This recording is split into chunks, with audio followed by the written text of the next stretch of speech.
आंध्र प्रदेश के विजयवाड़ा जिले के वानुकुरु गांव में अगर किसी को नए कपड़े सिलवाने की जरूरत हो तो उसे इधर उधर दौड़ भाग नहीं करनी पड़ती। लोगों की मुश्किल को कपड़ों की सिलाई करने वाले 60 साल के खलेशा ने आसान कर दिया है। उन्होंने एक पुरानी आइसक्रीम की गाड़ी को मोबाइल टेलरिंग यूनिट में बदल दिया है। इसकी मदद से वे लोगों के घरों तक पहुंचते हैं और टेलरिंग से जुड़ी उनकी सभी जरूरतों को कम वक्त में ही पूरा कर देते हैं।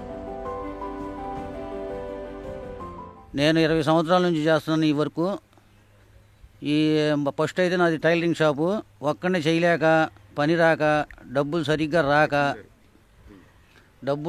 రాక ఇక ఏం చేయాలో తెలియక ఇక మొబైల్ టైలర్ ఆలోచించాను। ఇది 20 సంవత్సరాల నుంచి నాకు జీవనోపాధి బాగుంది।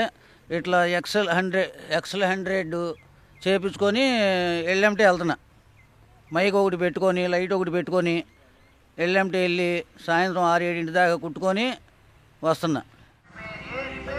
खलेशा हर दिन सुबह अपने घर से निकल पड़ते हैं। वे सड़कों, गलियों और मोहल्लों में किसी सब्जी बेचने वाले की तरह आवाज लगाते हैं और लोगों को नए कपड़े सिलवाने या पुराने कपड़ों को रफू करवाने के लिए बुलाते हैं। టైలరింగ్ ఇంటింటికి వచ్చి కుడతారు। పాతవి కూడా 2000 రూపాయలు చేసేది కూడా ఆయన 50 రూపాయలు బాయ్ చేసి ఇస్తాడు। జిప్పులు పోయినా ఏ పోయినా చేస్తాడు। శనాలు మట్టి తిరుగుతున్నాడు, ఇంటింటికి వస్తున్నాడు కాబట్టి చాలా మంచి పని జరుగుతుంది। చాలా మంచి జరుగుతుందండి మాకు।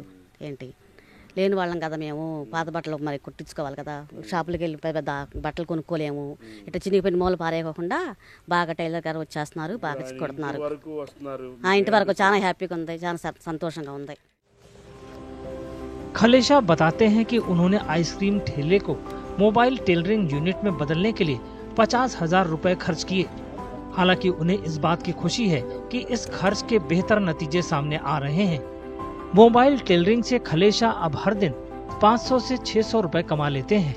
ये दुकान पर काम करते वक्त मिलने वाली कमाई से काफी ज्यादा है।